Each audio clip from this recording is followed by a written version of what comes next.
Welcome back. We're going to continue on this discussion on feeding the performance horse. Now, in this slide, you're looking at horses under different levels of exercise. So light, moderate, heavy, very heavy. And this is maximum intake of an average hay. And then according to the NRC, the calories being supplied versus their requirements and the protein supplied. Now, let's look specifically at the moderate exercising horse. Here you can see we're at 97%. So we're just under what the NRC recommends that this horse gets each and every day for their energy. Now, if your horse is overweight, that might be okay because this is where they could lose a little bit of weight. But what about that horse that's a bit underweight? Well, in the next slide, we're going to look at how you can make some dietary changes. So here we're looking at that 500 kilogram, or it's 1,100 pound school horse, moderate work on that mid-maturity or average grass hay. So the original diet, this horse, free choice, as much as they want. Then we had that vitamin mineral mix. So this is Omni-80 at 120 grams, and that's critical for any of those gaps that the hay is not providing. Then we add some salt for those sodium needs. Now, to increase the calories, here's some simple changes you could do. We'll maintain them on that grass hay, but then we're going to introduce some beet pulp, 1 pound or half a kilogram.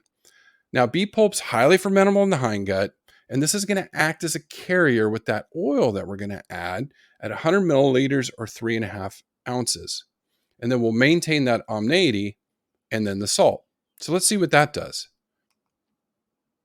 Here you can see those simple changes. Our calories went up to 100%. And if your horse needs more calories in the diet, you can adjust it even further. So that's the benefit of customizing your horse diets. Then protein still looks good. Now let's go to the extreme. Let's look at that very heavy work, that intense exercise. Again, that average hay free choice, as much as they want all day long. You can see we're still under what that calories that horse needs by quite a bit. But protein still looks pretty good. So if we look at this very heavy work on that mid-maturity hay, free choice, original diet with Omni-80, now this goes up to 150 grams, again, per manufacturer's recommendations for a horse under very heavy work. Then we increase the salt because that horse is going to lose the sodium and the chloride that the salt gives them through sweat. And then let's look at this new customized diet.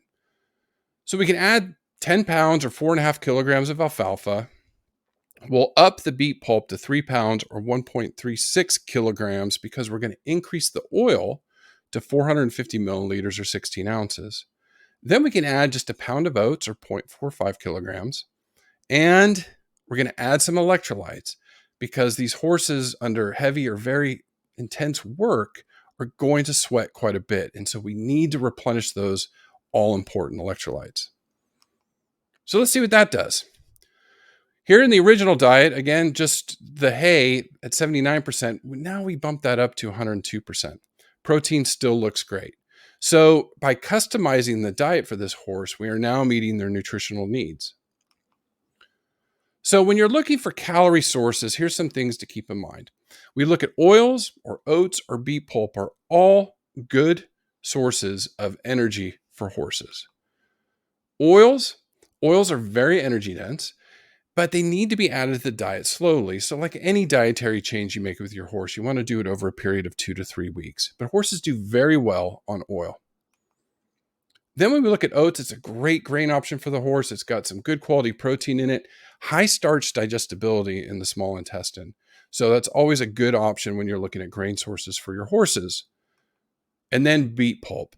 Not only is it a good carrier, but it has high water holding capacity. So if you soak it, that can help support the hydration in our performance horses and hopefully stave off any dehydration. And then that leads to electrolytes. So again, horses are going to sweat quite a bit under heavy or very heavy work or even in hot climates. And the sodium and chloride can be replaced with some salt, but it may not be sufficient. And then they're going to lose other electrolyte minerals in their sweat. So it needs to be replenished by adding an electrolyte supplement to their water. So overall, when you look at performance horses, you can customize the diets and then you can make adjustments based on your individual horse.